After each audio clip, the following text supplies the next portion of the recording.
Courtney has worked at the front line with numerous programs within the agency, having started with People and Animal Wellness Solutions, or PAWS, during its starting days as a co-op student, and then moving into the financial department with the Housing Stability Benefit Program on a full-time basis, where she has stayed until recently moving into the Landlord Engagement Specialist role. Courtney, thank you so much for being here today. We also have Julia Collick. She couldn't bear to see the increasing number of homeless people around her home here downtown Hamilton. So when she heard about the tiny cabins in Kitchener, she brought together a team of volunteers to create a similar program to our city. HATS, or also known as Hamilton Alliance for Tiny Shelters, plans to have its first residents ready to move in by mid-December before the snow flies.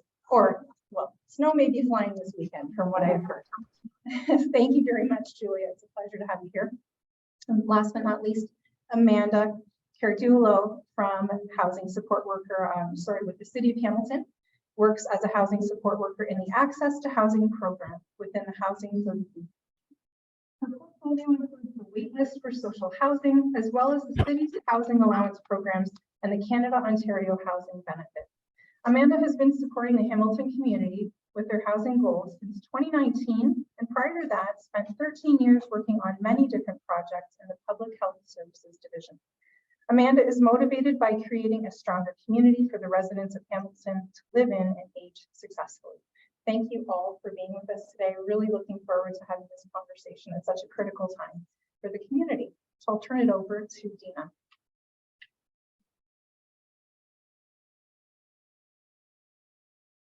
Thank you, Heather.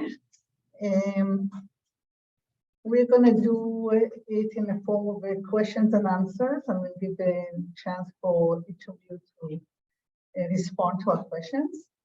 And at the end of it, we'll have a chance for you, the audience, to ask questions. If you're on Zoom, you can write your question in the chat, and Mildred will help us with that. And so fantastic to have everyone here, and we know how crucial and timely this topic of housing is. It always was, but definitely these days everybody feeling it even more. Okay, so I would like as a first thing is to give a short introduction as to what you and your agency does, and any of the housing programs you may have. So let's start with Julia, and Mildred can put there's a little bit of a PowerPoint that goes with that introduction. Okay, so I'll give you the speaker, so you can sit.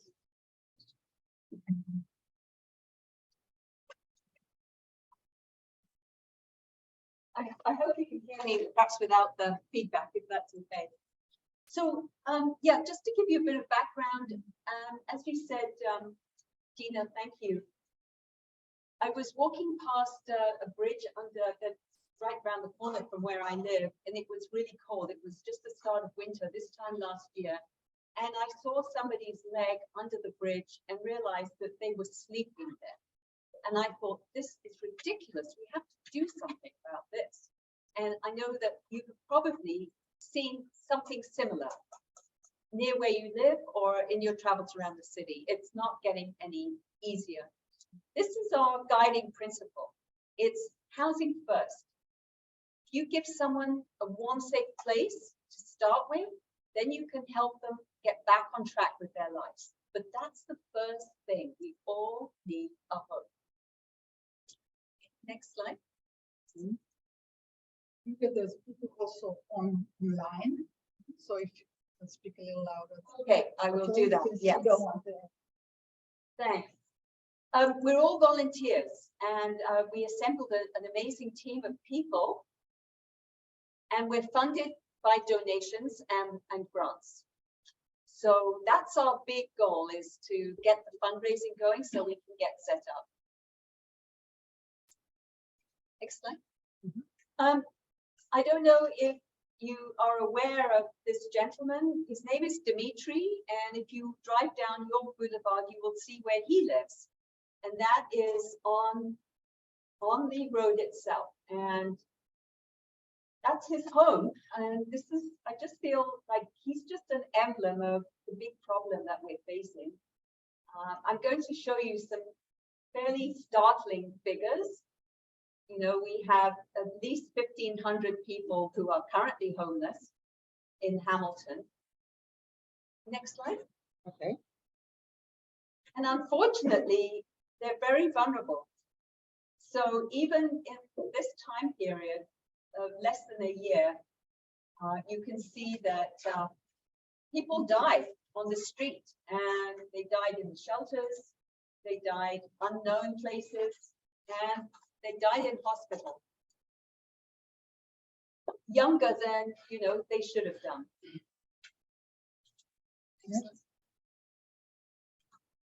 So here's where we are on the housing continuum. What our plan is, it's not perfect, and we can't house everybody, but what we want to do is do a temporary arrangement where we take people off the street, we put them temporarily somewhere safe until permanent housing is available. So we're working with supported housing providers like Indwell here in our city. There's several of them. And they're very supportive of our project. And I'll tell you why. Because when people come straight from the street into an apartment, it's a huge culture shock for them. They're just not used to being in a building with other people and having their own space. And it's very hard for them to adjust. Whereas if they're used to having their own space first and getting used to being on a regular schedule and recovering too, healing, it's a much better transition for them. Other programs that have done this, and we're part of a growing movement, they will tell you that when people arrive into a temporary space like our cabin, they will sleep for 3 days just to catch up. Because when you're sleeping on the street outside, you cannot sleep. It's cold and you don't know if somebody's going to steal your stuff from you or attack you. So that's why it's so important just to create this kind of bridging the gap in between being on the street and finding somewhere more permanent. Next slide. So you might be curious, what's it like inside? Well, they are small. There's a bed, obviously, a fridge, a small fridge, a microwave for people to keep food safe and to warm it up. The cabin is insulated, and it's because of the size, there's a reason it's tiny, and that is because if it's any bigger, we get into building code with the city. And there's no plumbing. And you might say, well, that's not very good. Well, we have a washroom trailer plan where people can use a shower and a washroom, which is very difficult for people if you're on the street. If you think about it now, aside from Fortino's next door, if you needed a public washroom, where would you go? There just aren't any in the city. And having a shower, well, good luck with that, right? So we would also have a kitchen trailer and wraparound support services would come to the site. So our partners are very happy about that, our support services, because right now they have to go around the city looking for their clients. I was speaking to one case manager, and she has to go out into the woods shouting people's names to find where they are to get them the treatment that they need, even if it's to take them to a health point. And I mean, that's a huge amount of their time. It's not efficient, and it's not good for the clients because sometimes they don't find it. We talked about partners. Here we are. We are funded by the United Way. We also work with the Hub, which is an amazing program. Maybe you know about it downtown. It's a drop-in center. Wesley is a huge partner of ours as well. And we're getting support from Rotary clubs, and Social Planning and Research Council is our charitable partner. That means that if anyone gives us a donation, they get a charitable receipt through our partner. And that's us. So we do have a website. We are actually on Facebook and Instagram, and we have a GoFundMe. If you want to spread the word, we're doing really well, almost at our halfway goal. So thank you for listening. Thank you, Julia. It's really amazing work. Hopefully we can hear some more about it today. Courtney, would you please introduce yourself to the program? So my husband recently calls me. I'm a naturally rural person. I'm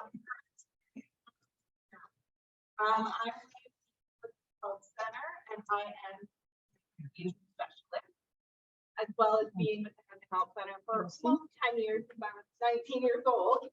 I also have a property management company with my husband, and we also own rental properties too. So both ends of the housing spectrum I'm on daily.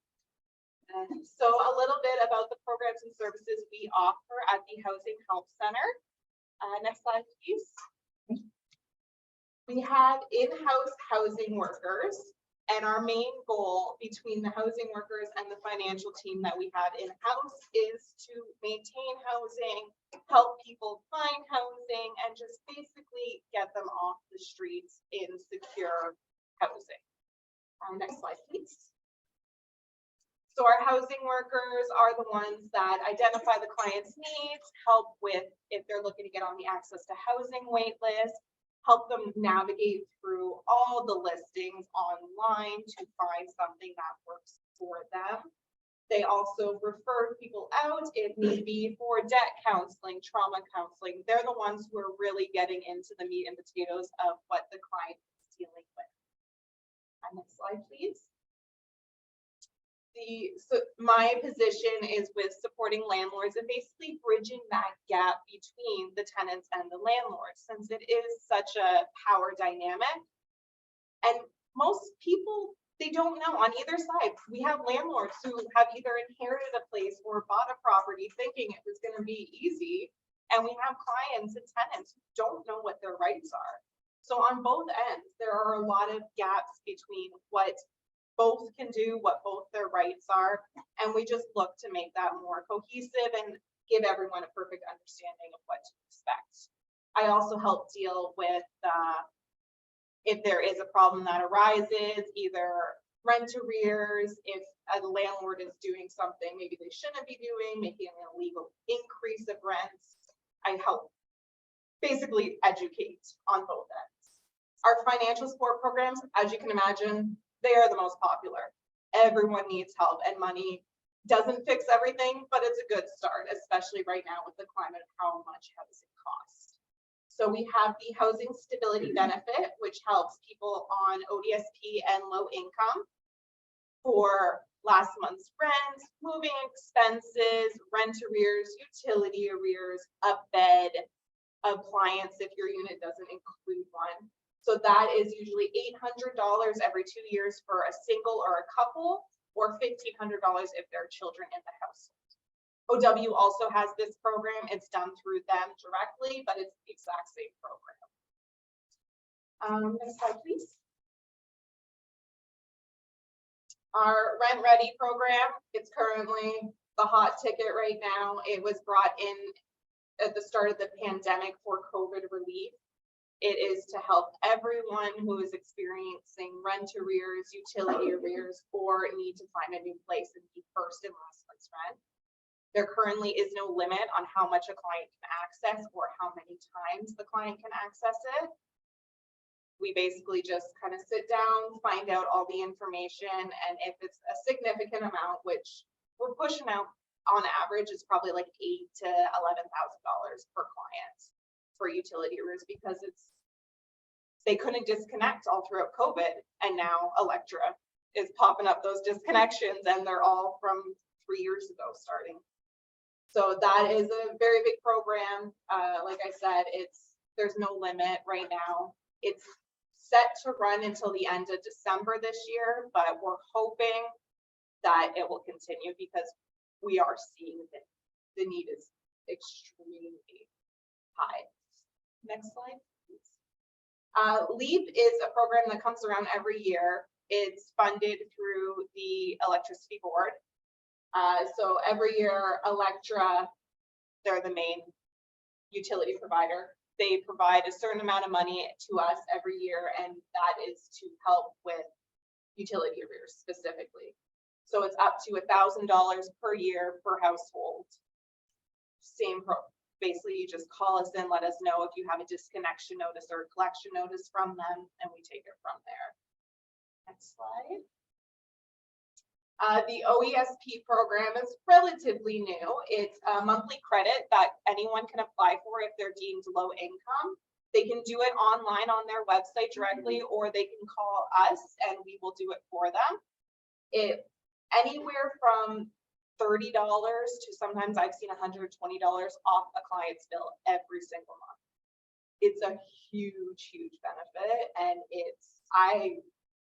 I tell people on the streets randomly at Walmart, like, hey, have you applied for this? Like, if I could apply for it, I'd be 100% down for that. But it's a great, if you're not on it, I definitely recommend. If you can do it yourself, by all means, you just mainly need to have filed your taxes recently. If you haven't filed taxes, that's where we step in and we can look at your income for the year and we'll apply for it for you. And it lasts for 2 years. So what are the difficulties that we're all experiencing with housing? Prices. Prices are a huge, huge problem. The amount of rent prices is insane in Hamilton, where we're looking at people are charging 15 plus for a 1-bedroom. People on low income can't afford that. People on OESP can't afford that. OW people can't afford that. People who work, it's a struggle.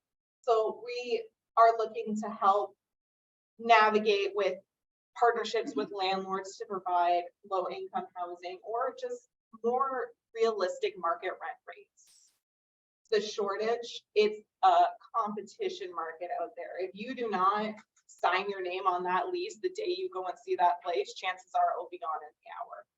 It is such a hot market and there is such a lack of rental units, especially affordable ones. Discrimination is a big issue we deal with, especially with our clientele. We are dealing with the low income people, the ones on OESP, OW, EI. It's a sad reality, but landlords are avoiding looking at those clients because either they heard bad reputation, they found out they can't collect from them through the LTV, or just they don't want to take the risk because the LTV is very backed up at this time. And they know if a client stops paying them or a tenant stops paying them, they're looking at a year before they can get that tenant out. So we're dealing a lot with partnerships with landlords to help kind of get rid of that stigma and that discrimination. Yes, please. So what can we do to help? Like I said, we are supporting and encouraging landlords to work with us and to provide affordable market rent housing to our clients. We support tenants financially, either through rent arrears, utility arrears, first and last month's rent. We're supporting we bridge the gap between landlords and tenants before problems arise and issues come up. So if it's a matter of a tenant doesn't have the full amount of rent, sometimes they just won't pay it because they don't have the full amount.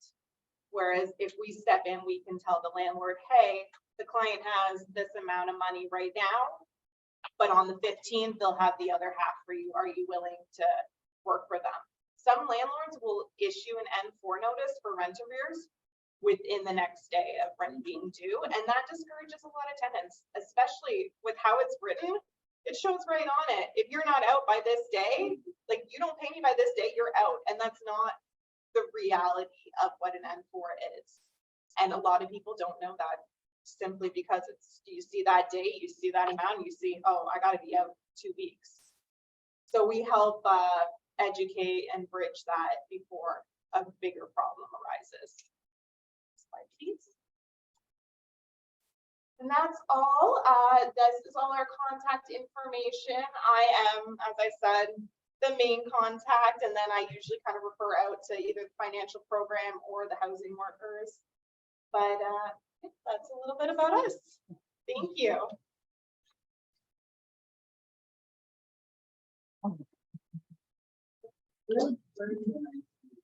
So we're right maybe halfway.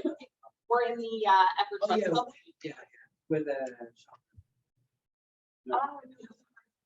We're like me and John. Oh, I know you. And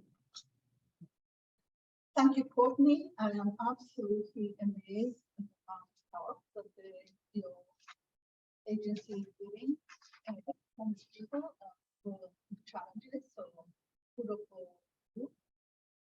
And okay, last but not least, Amanda, I'm sorry. I'm Danielle in my. Yes, Amanda, thank you. Thank you for the introduction. So I don't have any presentation here today, but I will definitely explain a bit about what I do and what my organization. So my name is Amanda Tardugo. I'm a housing support worker in the Access Second program. So what the Access Second program is basically the hospital specialized in subsidized housing. So for anybody or any person who is kind of low income pressure, that does require Sorry, Amanda. People on Zoom saying that it's hard to hear. Maybe. we can have a loud word.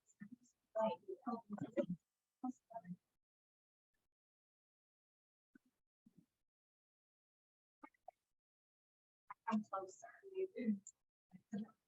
Okay, Just move on. that'll work. Can you start again? I'm Yeah, sorry. of course, no worries.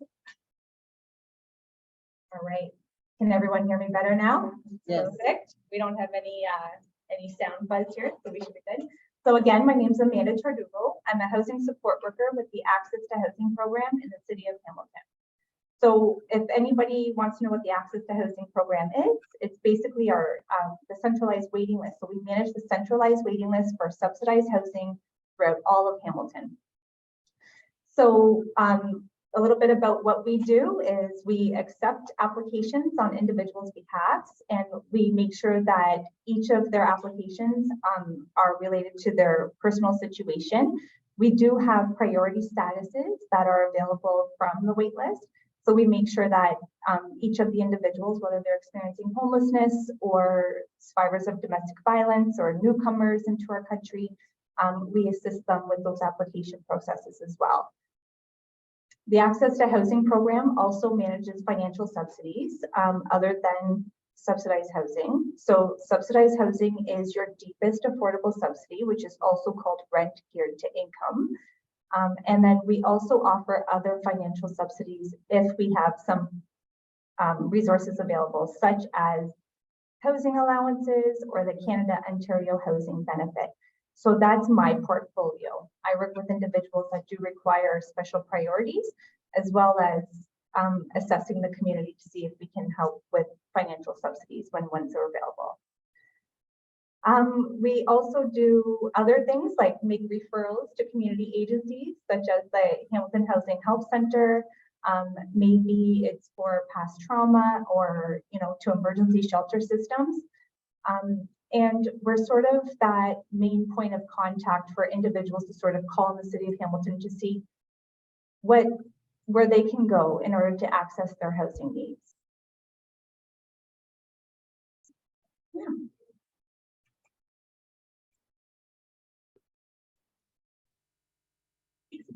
Thank you, Amanda.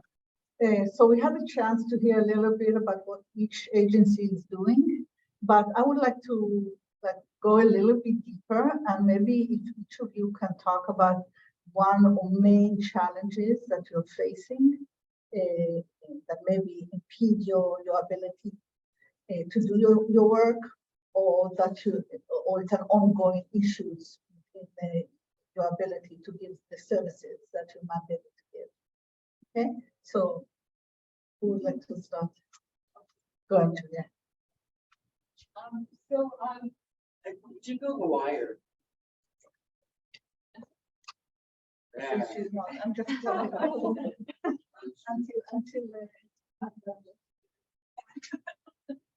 So there's two challenges that we have. The first one was finding a site to put our cabins on, and that held us up for a while. And then luckily, somebody who owns a private piece of land has come forward and has offered us the site. So we should be announcing in a couple of weeks where that is. Right now, I can't tell you exactly. It is in Hamilton, but I can't tell you because we need to work with the neighborhood and announce it to them first, that it's coming to their neighborhood. So that's the good piece of news. So that was the first hurdle. We only have that site though for 18 months until a development gets put on there. So now we're looking at the next site, phase 2, in about 18 months to 2 years. So we're still on the hunt for land, which is always a challenge here in Hamilton, just because land prices have gone up, as you probably know. And the second thing that really holds us back is funding. This is not a cheap program to set up. Once it's up and running, that's a whole different story. But getting it ready, we need to pay to get hydro installed. We need to buy the washroom trailers, the kitchen trailers, and we've been looking right across here. Just the other day, we went to see some trailers, and they're beautiful. They're modular homes that have been adapted. And we want something that is durable, that is pleasant to be in, obviously. But that doesn't come cheaply either. They're about 80,000 each. Yeah, so that's the biggest challenge, I would say, because until we have funding, this is not going to be happening. So I would say that taking up the most of our energy. But thanks, yeah. So our main challenges are, again, dealing with landlords, educating them, and finding that balance between market rent. As you can imagine, everyone wants the rent geared to income housing, and it's a long wait list. So until then, we have to get people off the streets.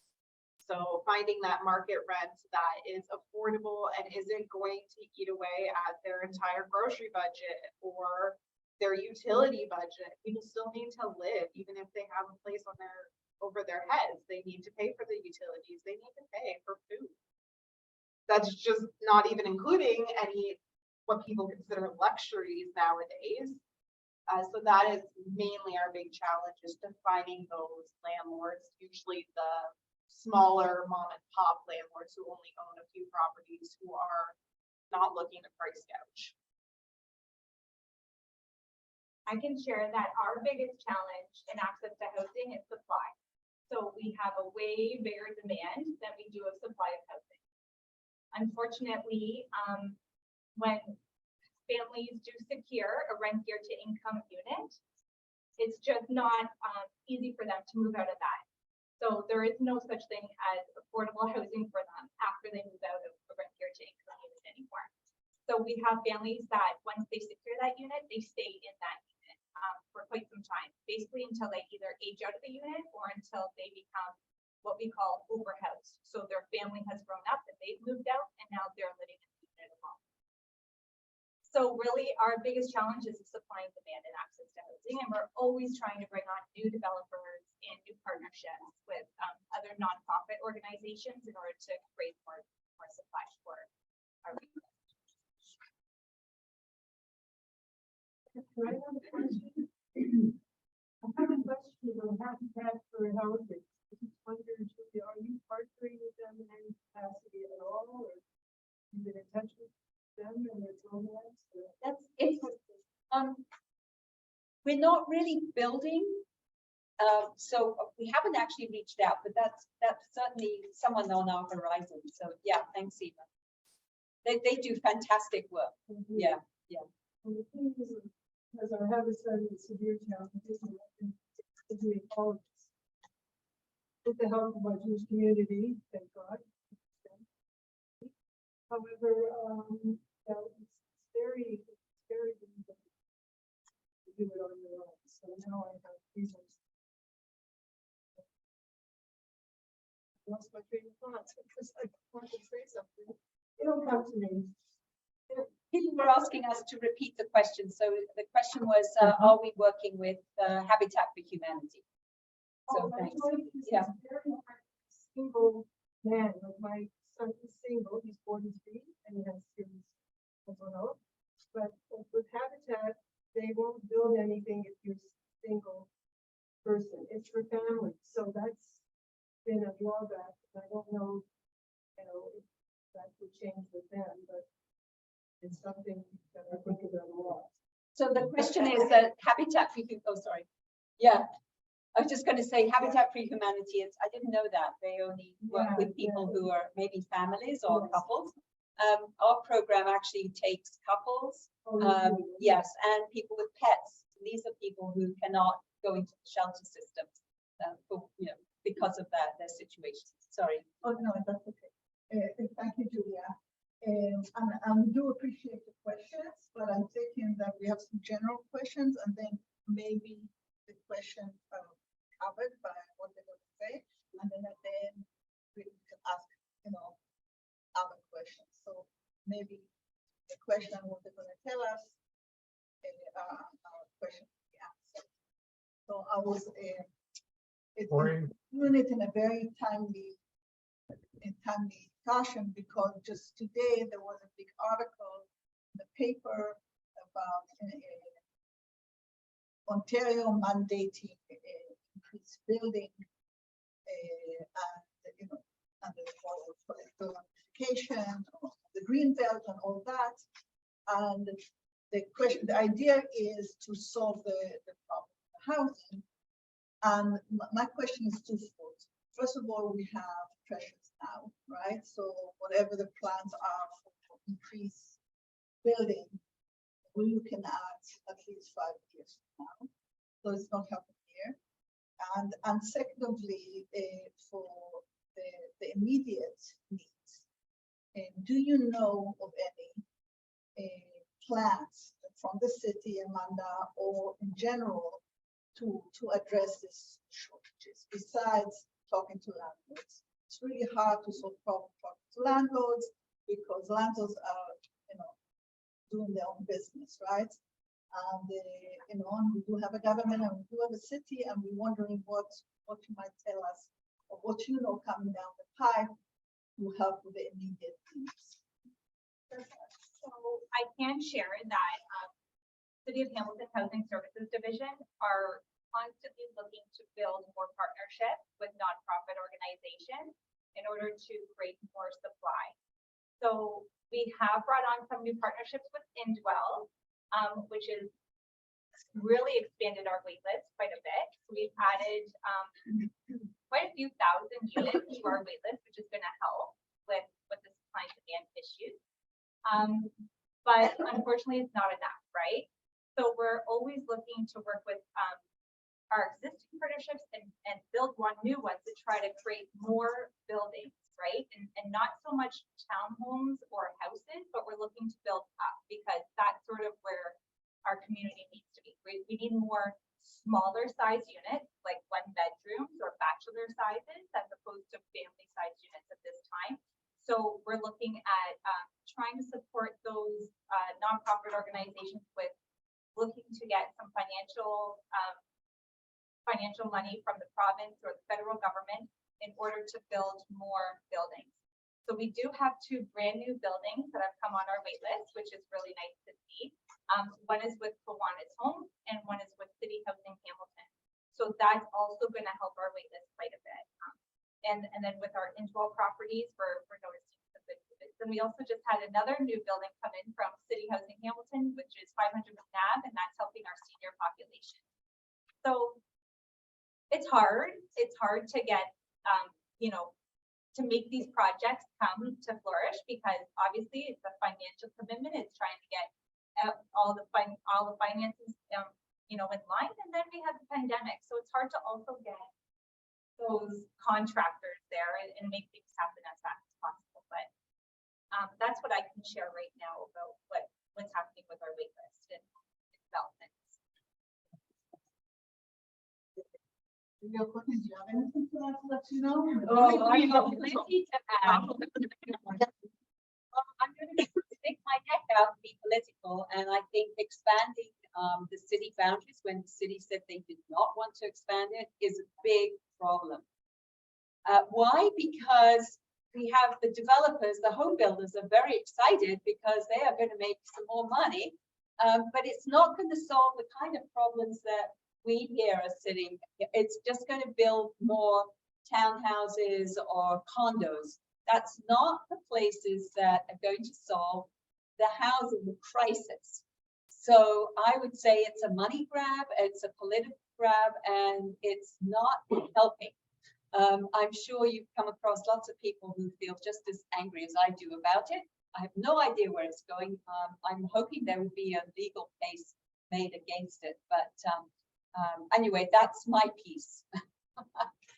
I'm just very disappointed. There's plenty of land. If you go on the city map and have a look at all the empty spaces that the city owns, and I'm not pointing at you, Amanda, there's lots of reasons why it's not being built on. A lot of the land is contaminated, and that is very expensive to remediate. However, that is where we should be looking to build, remediate the land, make it healthy again, and put as much housing, affordable and supported housing there. So that's my piece. Especially all the Yeah. schools too, all the Empty schools that are schools. shutting down and they're just all sitting empty. Churches, Yeah. empty churches, lots of them, yeah.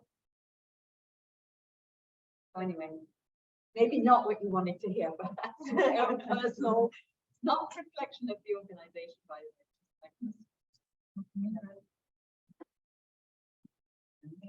So thank you. I wanna open it to questions now from the audience. So Mildred, you said you had some from online, that's in Zoom. Okay. Okay. So one of the questions from the audience is access to housing. If someone is couch surfing, are they considered unsheltered? And can they be on the access to housing priority list? Toronto just took this category of the priority list. Is that correct? So, in our jurisdiction, we do consider individuals that are couch surfing, as homeless. So they would qualify for the homeless priority status.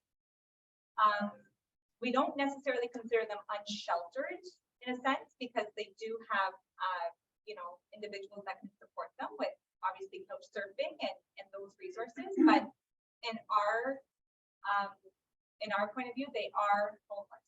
So they would qualify for a homeless priority status. They do not have a legal lease in their name.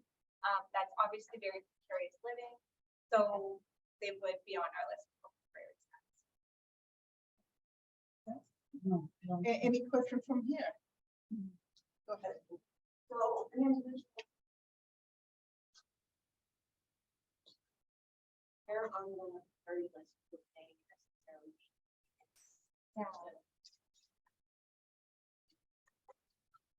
Can you repeat this one? Okay, maybe I'll repeat the question. Okay. Before Mona. There is, if you are couch surfing, but you're also a disabled person, where you are on the priority list. Yeah, so you would still be on the homeless priority status list. We don't have a priority status for an individual that has disability.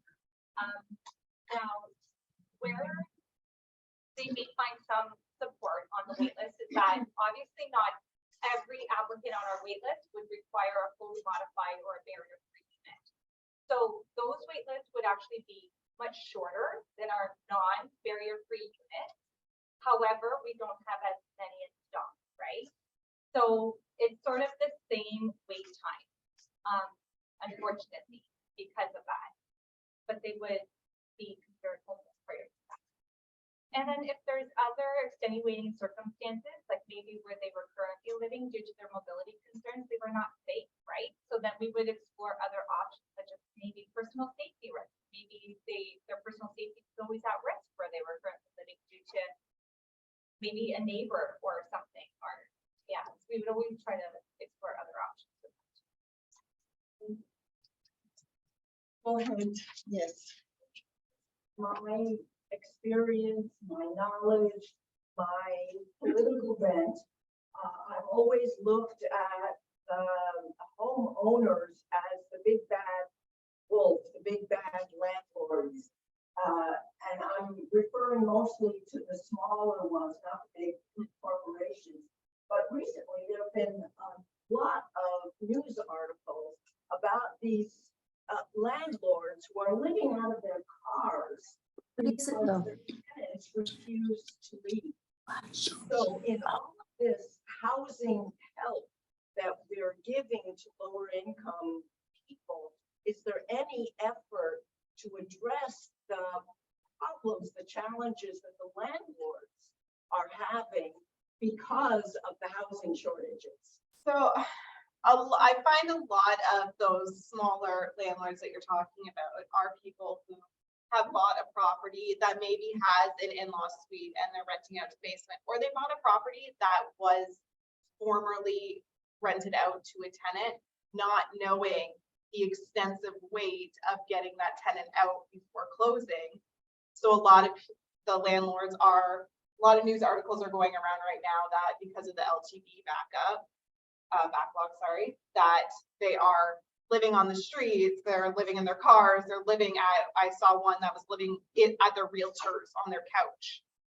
So unfortunately with the Housing Help Center, there's not much we can do and step in regards to that because it is a backlog with the LTV. And as much as I try both with the Housing Help Center and personally for my own business, the LTV is not moving any faster. And whether it's due to COVID, because they were offline for a long time and now they're doing all the online hearings, which is a whole other barrier for most of my clients doing these online. They're not great.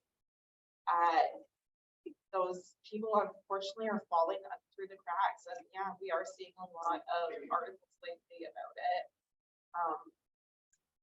For every article we're seeing about those landlords that are unfortunately they bought a place and now they're facing bankruptcy because they're not getting the rent for it, they're not able to live in it. There are more issues with the tenants who are being rent evicted, who their owner, the landlord, sold the place because the market was so high and they made it turn a great profit, and they sold it to someone who is looking to live in it. So it's either, okay, well, who's the one who's going to be homeless here? Am I going to leave and I lived here for 10 years and pay a decent amount of rent and now I'm looking at paying triple the cost? Or is this new owner who unfortunately didn't know the rights, because it's not like real estate agents tell them anything about that? Courtney, can you explain what is LTV? So the LTV is the landlord and tenant board. So that is where anything to do with housing, whether it's rent arrears, whether it's being evicted for renovations, being evicted because someone bought the property, or because the landlord of the property is looking to move into the unit. No landlord can evict you without an LTV hearing and without an LTV order. And that's unfortunately very backlogged because there's a lot of issues, whether it's rent arrears, whether it's landlords looking to sell while the market's hot and they're trying to get tenants out. So they're the main ones who can evict anyone. So anyone that has to deal with the LTV, any landlord, it has to be them. Thank you, Courtney. Can you move to speak? Okay, I have another question about So, so I'm not sure that I understand the question, but what we want to do is that do you still have the max of 3 options and then they are off the list? So explain the questions and then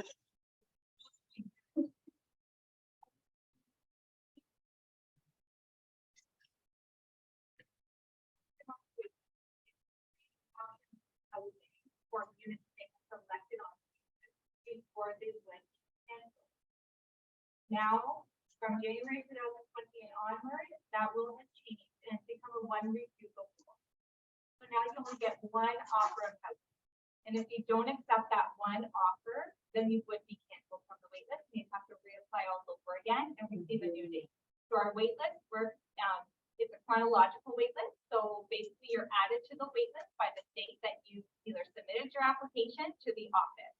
So your application comes in, we date stamp it, and that's the date that you're given on the wait list.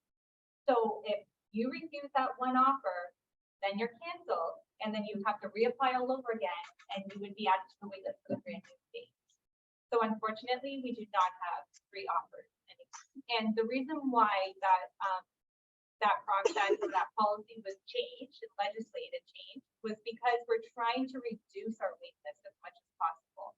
Now that also creates a more a bit of a more administrative work on our part because now we're working closely with each applicant to make sure that they're only on the wait list for units that they would feel safe and comfortable living at. So once upon a time, when we had the 3 refusal rule, we would have many individuals check off everything, right? I'm in desperate need, or I can't, take the time to review this selection because there's too many units, so I'm gonna choose everything. So there's not one wait list. There's a wait list for each location and each unit size. So if somebody was on all of those wait lists, that means that all those wait lists are very, very, very long.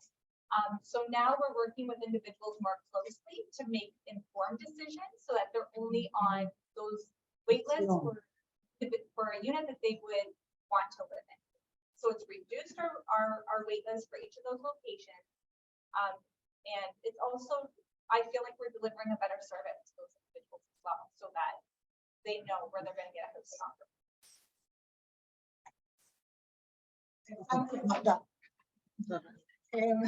I have a question here. If a homeowner in Hamilton wants to build a legal secondary suite and provide it as affordable housing for an individual or a family on the wait list, who should they contact? So I do get some of these calls, maybe once or twice a year. Unfortunately, it's not an easy process. So in order for a landlord to provide rent geared to income subsidies, they do have to enter into agreement, and there's a lot of legal stuff involved in order to do that. So if it's something that they are very interested in, they can contact the Access to Housing program. Access to housing. Yeah, and our phone number is the city line, so 546-2424, extension 3708. And 08.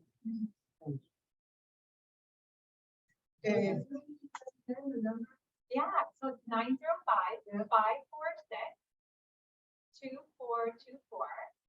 extension 3708. That's access to housing.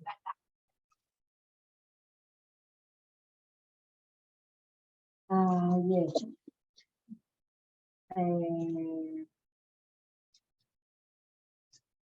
So until you find it, I'll have another one. I was wondering, how is the students of McMaster and Mohawk College affect the availability for rental? Is that a factor at all?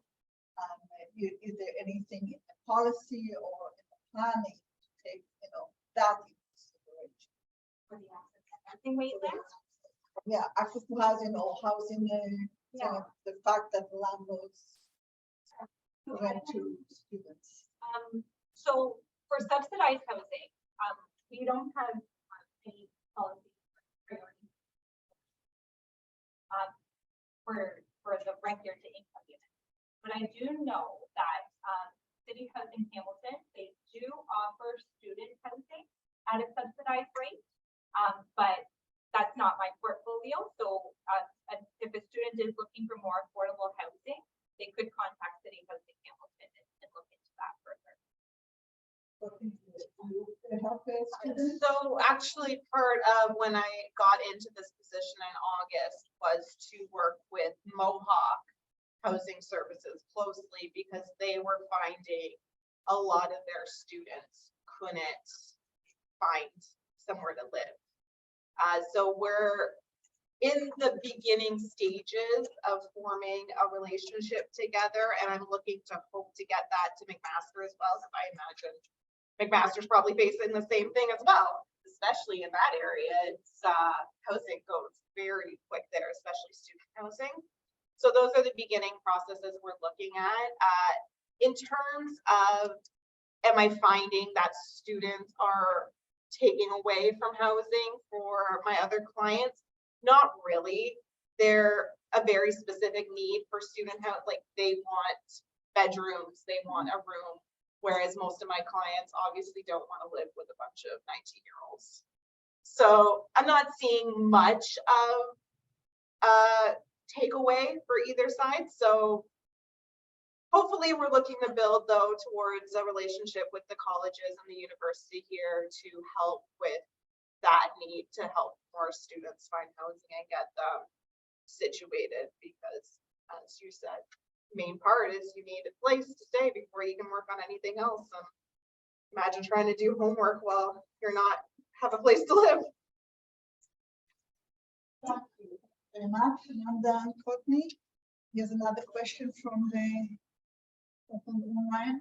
How does anyone live when they are paying 50 to 80%, some cases 100% of the income to rent? Well, I guess it's a rhetorical. I definitely, I feel it a lot when I talk to my clients now. There are, it's true. ODSP, OW only gives you a certain amount of money, and a lot of the shelter portion of that monthly income is not even close to paying the rent. So they're having to dip into their basic needs. And it was set for their basic needs, for their groceries, for that. So we do have a lot of resources and pamphlets in our office that provides food banks, places to go if you need furniture. We work closely with Parkview Church. They're amazing with donations for furniture and stuff. I sent so many people to call them. And our program does help with beds for certain incomes, as well as OW helps with beds too. So it's just, it's rough, it's awful to see. And yeah, it's not a problem that can be fixed until the unit prices go down, or until OW or ODSP starts paying more money. And that's the thing, it's just getting worse and worse, and it's not catching up. And Nancy, go ahead. Let's hear you.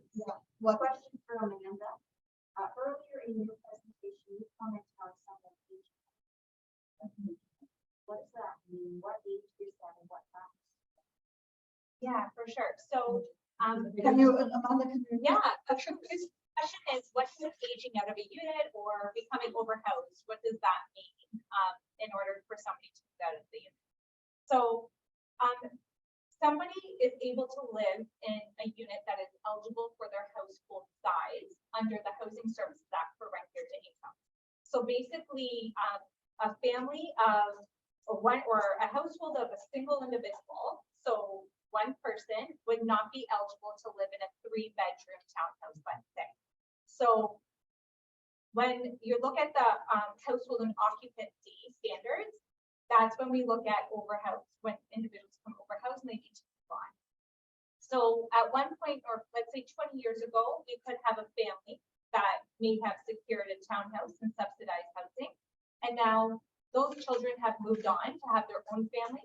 And now we're left with one individual living in a 3-bedroom townhouse. Really, that's the only time that we can now say to that person, it's time for you to move on and offer this townhouse because you no longer meet that household eligibility size for this unit. So that is the only time that we would see somebody move on. A senior, age, that's not completely there. well, no, a senior is able to live anywhere in any of our units as long as it meets their household size. So if a senior secures, or let's say an individual in their 30s secures a 1-bedroom or a bachelor unit, and they've lived there for the whole time, nobody's going to come to them and say, oh, you're a senior now, you now need to go to another unit. Aged out would maybe mean like their mobility changes, mobility concerns are now in place, and maybe they require more supportive or assisted living. So rent geared to income does not offer any supportive or assisted living. It's only for individuals that are able to live independently. So that's part of the process as well. Unless we see those come into play, people will stay in their homes or these units for many, many, many years. Go ahead. How many of the clients do any of you see who are new immigrants, if any? I mean, is that a challenge that any of you have experienced based on the immigrants coming into Hamilton? I'll go this first. We do work closely with, when the Ukrainians were coming over, we were heavily involved with that, more so on the financial aspect. So when they were coming over, they were working with the Immigrant Center and looking for first and last month's rent. When they found a place for them, we would step in and cover that. On a personal, like, housing worker note, we weren't working with them as often. It was more so like when they found a place, great, we'll pay for that place. We'll get them the first and last, so they're not scraping together that $5,000. But are they a strain on the system? While we are looking for more affordable housing, does the fact that Hamilton gets a lot of immigrants affect that? I think anyone, the need versus what's available. So exactly, like we always need the supply and demand, and I don't think any particular. Yeah, I mean, You could say that people moving from Toronto are Yes. immigrants as well, right? So, I mean, as an immigrant myself, 30 years ago, yeah, maybe I did too, but it depends, what lens you're looking at through. People who come into the community bring a lot of great things with them. So I think that's kind of, there's two things here happening, but certainly. I think that's great to hear, because all too often we hear anti-immigrant rhetoric that includes they're taking the housing away. And it's good to hear that officially that is not the case. There's any, yes, go ahead, Hannah. This is not an uncomplicated question, but I apologize, at the very beginning.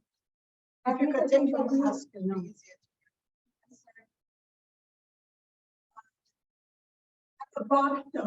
At the bottom of a lot of this is government policy.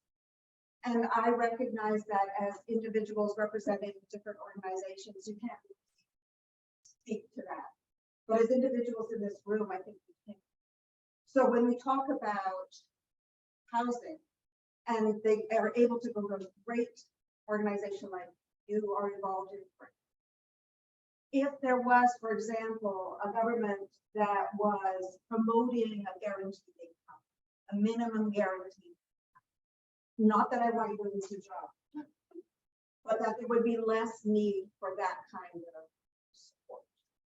So I know, and Julie, of course, I absolutely say about Greenbelt, because what that also does is take away resources that we have for our city, for infrastructure and for building and all the rest of it, and puts it towards suburbs that I personally don't feel we need. So what I would like maybe to discuss very briefly, and as much as you're comfortable discussing, is what we can do as individuals or individuals within organizations to really lobby the government to provide the kind of income support that are the dignity that would come with adequate income support, and the kind of housing policies that would really support the people that need it so badly.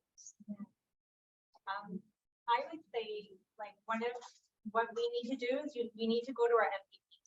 So we need to reach out to our members of parliament, right, whether they be provincial or federal, but really trying to get their ear. They're going to be the closest to our government policymakers. So just, whenever, if you ever have something that you're just, you can't just stop thinking about, you need to schedule a meeting with them, and you need to go to their office, and you need to voice your concern. If they're there. And I've heard many times from different people that they've had many meetings with their MPP. So that's what I would encourage you to do. And then there's also city council. So you could try to go to city council, and you can try to, raise an agenda item and address something, but really they want to see a plan. So if you do get the community together and you do a community engagement, and now you have a plan with a solution, then you can bring that to city council. You can present that and see if maybe they can also go and speak on behalf to our MPPs as well and try to get further funding or, you know, advocate for different policies. But you're right, it is very government based, so our hands feel tied in many ways. Yeah, I would say I agree totally. I wrote down MPPs and Yeah. That's a very good question. Thank you. And we're actually presenting to the Emergency and Community Services to the new committee, and then probably it'll go to council on December 1st. So if you want to register, if you go on the City of Hamilton website, we would love you. You have 5 minutes to speak, and if you feel that you want to support our program, and please mention all the others, but certainly ours, because we're pushing for funding, then that would be wonderful. And I'm here afterwards if you want to get those details. Another, I would really recommend utilizing this day and age where online, nothing speaks louder than an online voice nowadays, and that really puts the pressure on counselors, MPP, if you're not getting what you're looking for. You gather all those individuals who are like-minded and get them online and make a voice for yourself there, because it's easier to ignore someone in person. It's not easy to ignore someone when it's written all over the place on Twitter, on Facebook, on Instagram, all that. Like, just utilizing this day and age of an internet presence is a huge part too. Thank you for that great advice. Yeah. Yes, sir. To get a little more information on the tiny shelters. Like, what was the cost of the shelter? How many would? And how many do they have? Yes, so thank you. The question is how much tiny shelters cost and how many are we planning? If you want to go and see one of our show cabins, it's outside the First Unitarian Church. It's in the parking lot on Dundurn Street South. And we do now and again open it up so people can have a look inside. Each one to build costs $5,000. The actual loaded cost, though, of getting it hooked up and with everything that it needs with its insulation is more like $30,000. That's a per, yes, that's the capital cost, but that's over a period of time. Setting it up and actually building it is $5,000. How many? It really depends on the site. The site we're getting is fairly small. We're hoping to get at least 10 residents. Now, you know, you could say, well, there's a lot of people, but it's just a start. You know, we want to start with 10. Phase 2, we want to go to 20, and we'll increase as we go. And it's possible that we'll end up with sites across the city. So we'll be running multiple sites to reach a point where we're actually making a dent into the problem. If you're talking about, like in the paper, they're talking about having alleyways, fine houses. I think you're thinking of laneway suites, which is what we were talking about earlier. Yeah, certainly there's a lot of interest in that. Yeah. This is different. Yes, this is building a small community, a temporary community for people to transition through. Yeah. What good is support system with social workers? Yeah.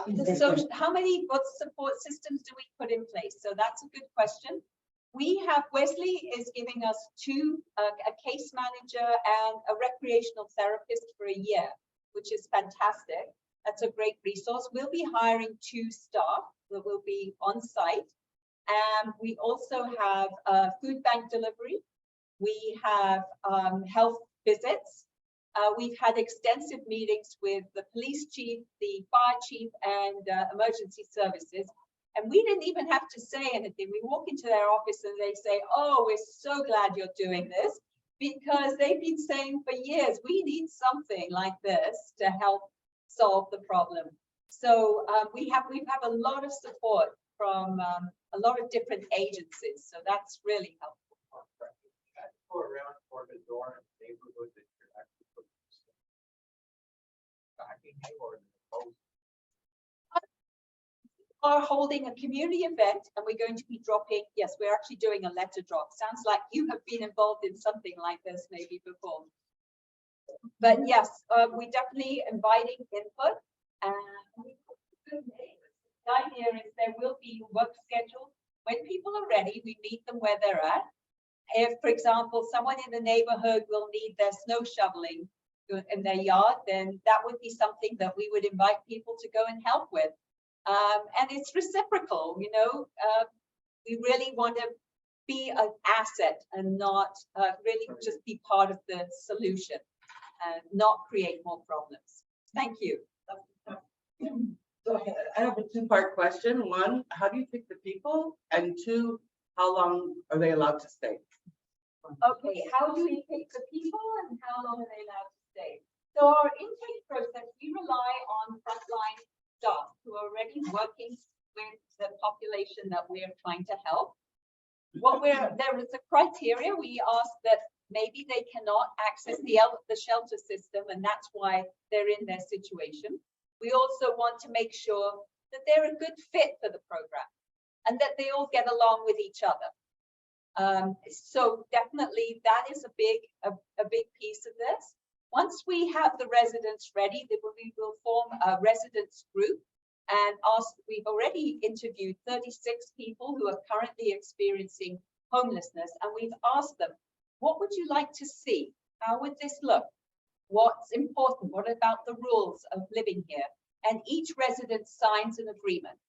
If they break the agreement, you know, there might be something like, you know, a process, 3 strikes and you're out. If there's violence, obviously that's a whole other story. So that's the residence piece. What was the second piece? How long are they allowed to stay? How long are people allowed to stay? They can stay until they're ready to move, or until something affordable and supportable is available to them. We don't have a time limit. Go ahead. I just have a question. I wanted to know who we was when you say we as husbands. So I don't know who that involved, and I know that the Hatfield, but who is involved with that? Is public health involved in the process as well? And the other part of my question is, I wanted to know what kind of support are you getting from corporate, like big corporate sponsors in terms of building, and from the real estate or the building, the builders in the community. Just curious who you are then. Sorry. Melanie, I'm with Dennis. Oh, are you? Oh, welcome. Thank you, Melanie. Yes, so who's the we? We've got a sort of a partnership with the Hub, as I mentioned, with Wesley Urban Ministries. I'm trying to think. That's a different committee than the one I'm on. Oh, we own the Hamilton Regional Indian Center as well, because a large proportion of people, I'm sure you've come across this too, who are sleeping on our streets are Indigenous. It's a very high proportion. I'm not sure about the Jewish community. I don't know if there is a proportion of, we haven't come across or monitored that. So it really is a reflection of who is already working. The Shelter Health Network, for example. Public health, we do want to work with them because obviously we want to make sure that there's sharps containers for used injections, used syringes and needles and that sort of thing. We want to make sure it's a safe and healthy environment.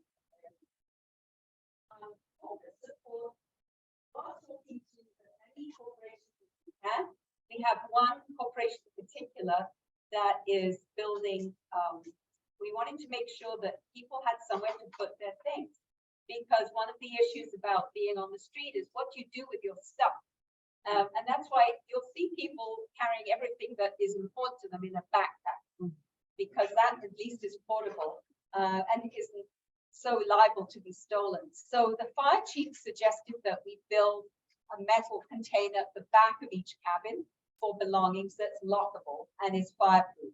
So we have one corporation that's offering to create those, but we're definitely approaching banks for sponsorship. So that's a big piece of our fundraising. There is a fundraiser in Dundas, December 1st at the Handmade House, by the way.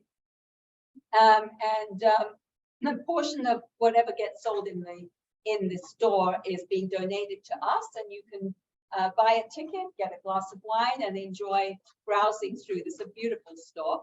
We have another fundraiser going on in February during Winterfest, we're planning a cabaret with comedian, musicians, and the Hamilton Aerial Group. I don't know if you've ever seen them, but they are, I don't know how they do this. They do sort of aerial dancing very high up on, maybe you've seen them, they're amazing. Yeah, yeah. Real estate, no, we haven't had any, we've talked to the Hamilton home builders, but it's only been preliminary talks this point. Sorry, I know it was that kind of. No, thanks. I'm thinking of one thing that should be. Yeah. No, happy to have your ideas. Yeah, yeah, thank you. Thank you, Julia. Julia, sorry. Go ahead. One more. So in KW area, they also have that. Are there any, things that you have on to- not only hearing good things about blind people. Yeah, was there any negative impacts of having these tiny homes in Kitchener? Yeah. I'll actually tell you about a different kind of answer to your question. In London, Ontario, you might have heard that they set up a community on a golf course, a city golf course there. And actually the problem comes on the outside because there was a fire there and that whole community had to shut down. And it turned out it was a city employee who was not happy about having them on the golf course that actually came at night and set the place on fire. So it can be a two-way thing, and the stigma is huge. That's one of the things that, you know, we're working to educate people about. We're all human beings. We all need the same things. And so it's building respect and dignity. In answer to your question, I haven't heard anything untoward at KW. When you visit there, it's very peaceful. People are just glad to have had a place to stay and to get back on their feet. I'm only hearing positive things. Yeah, it's not an easy project. I'm not imagining that we will have it easy either, but we're hopeful. Thanks. Thanks, Julia. Jane, go ahead.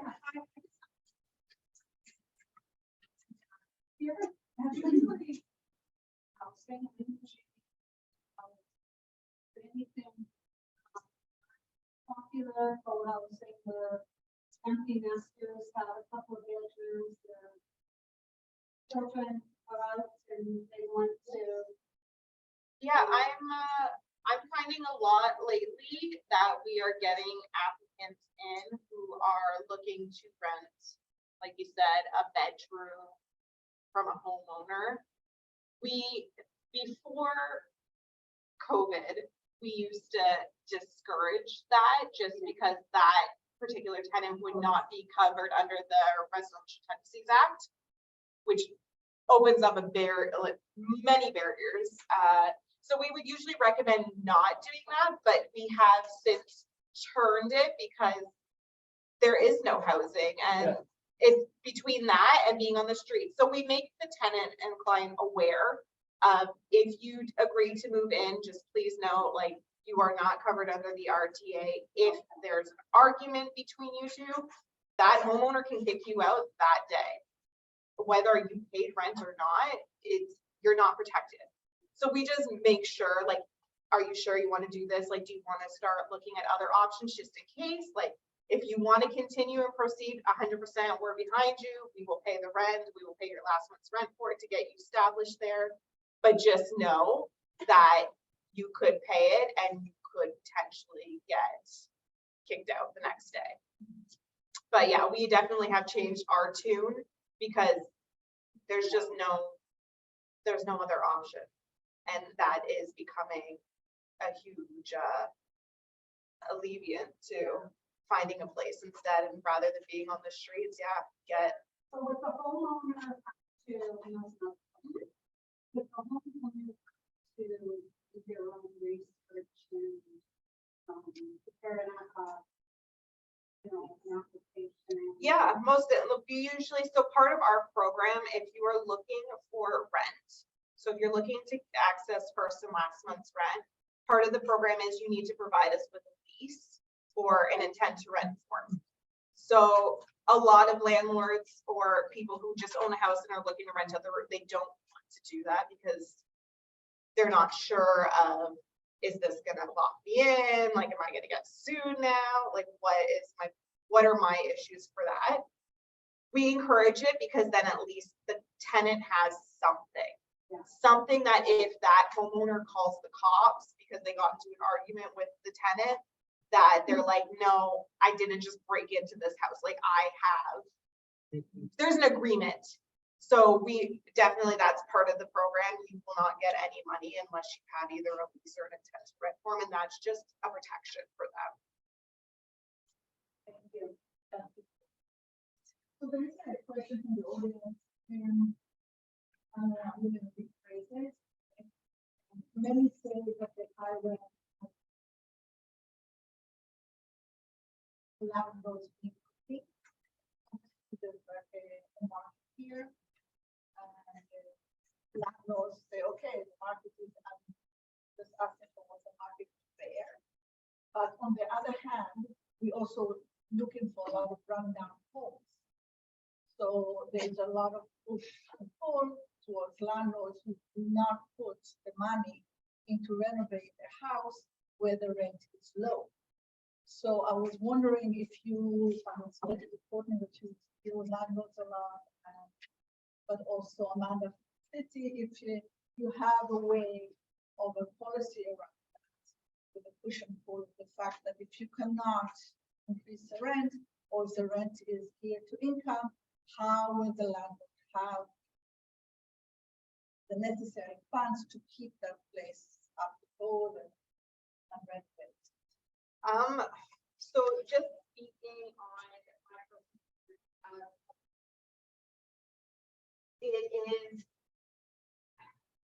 it's a business side, and on my end, obviously I work in this field, so I have a little more knowledge of what the other side, the tenant side of it. Most people who are getting into the landlord business, it is a business and they're looking to turn a profit, and that it's an unfortunate thing.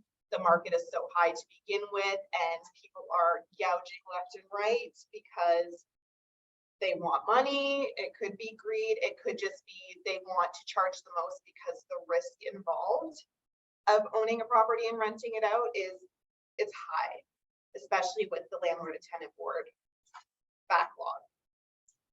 In regards to policies around it for places that may be a better price, better market rent pricing, we do get a lot of tenants who will call us and say, I've been asking my landlord to fix a fridge for months and my fridge doesn't work and all my food is stored outside in the winter time because it's colder outside than in my fridge.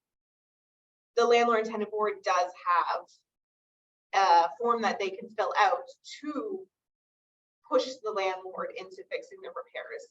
So when I get a client will call and say, I've been trying to get my landlord to spray because there's rats or there's bed bugs in my unit and he's just refusing to do it. Part of my job is I will call the landlord and be like, okay, like what can we do? What's going on? What can we do to remedy this? Do you need access to programs? Do you need access to information? We have resources of sprayers that I can connect you with. We can look into, if you're worried about the cost, we can look into helping alleviate that for you. If I'm not getting a positive response, then it will be turned to, okay, let's go talk to the legal clinic together. We'll write a formal letter asking for these repairs. And if it's not met within a month, let's say, then we're going to look at the landlord tenant board and finally gets the landlord to get a hearing for these repairs to be remedied, and whether that's they're going to force the landlord to fix that problem and maybe a rebate on rent for the months that they suffered with this issue. Again, the LTV very backlogged, so I warn clients, especially if we do go that route right away, we're looking at a while. But are there not basic standards of care for the unit? And, okay, so Yeah. and those are normally outlined in the. Yes, yes. Okay. So every landlord should be filling out the Ontario it's easy to find, and that it breaks down, it comes, it's like 15 pages long. 7 pages is for the lease, and then the rest is like a little booklet for the tenant to keep that basically tells them what their rights are, what the landlord's responsible for doing, what the landlord can ask for, what he can't ask for. It's very broken down. Whenever I have a new tenant, I always make sure like, hey, read this. Like, you need to know this is very important stuff, because if the landlord tells you, hey, part of your lease is you have to shovel the driveway for snow. That's not, whether it's in the lease or not, whether they put that in the lease or not, that's not a requirement. It is the landlord's responsibility. So, and the same thing with repairs. There is, if a tenant rises a repair issue, as the owner of the property, you are responsible for taking care of this repair. So yeah, there definitely is that, and it is broken down in the lease.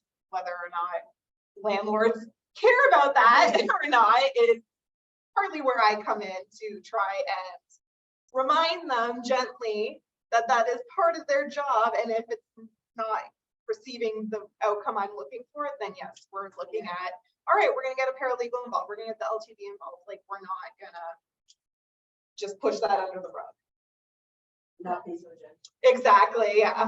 Like, the first point of contact is like, hey, like, by the way, you know, you're supposed to do this, right? And if I'm like, usually right on the phone call, I can tell like, oh, okay, this is one of those landlords. Like, all right, let's go talk to the legal clinic right now then.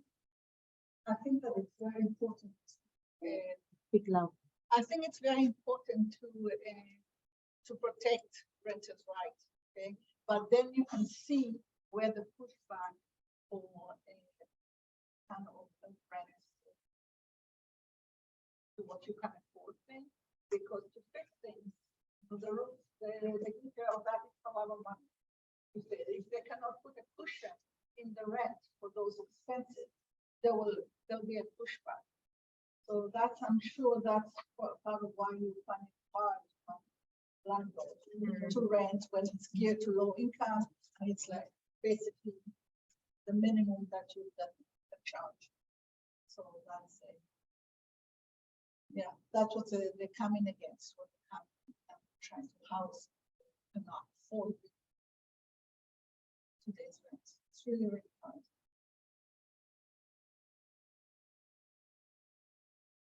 So definitely some garbage. Does any other questions? Any other questions from the audience? No. Okay, so wow, we got together for an hour and a half of really, really important information. And it was really, really a pleasure to have you three on the panel. I think that you added a lot of information and new information to our audience. And if we could get any of your brochures or any of your information and give to us, and we'll make sure that the audience get it, and we'll make sure that we have it at Jewish Family Services, so everyone who needs information can get it. But really, really thank you so much for this afternoon. Really.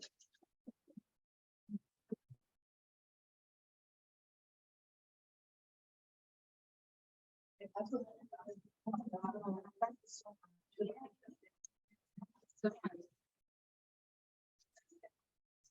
Yes, I do.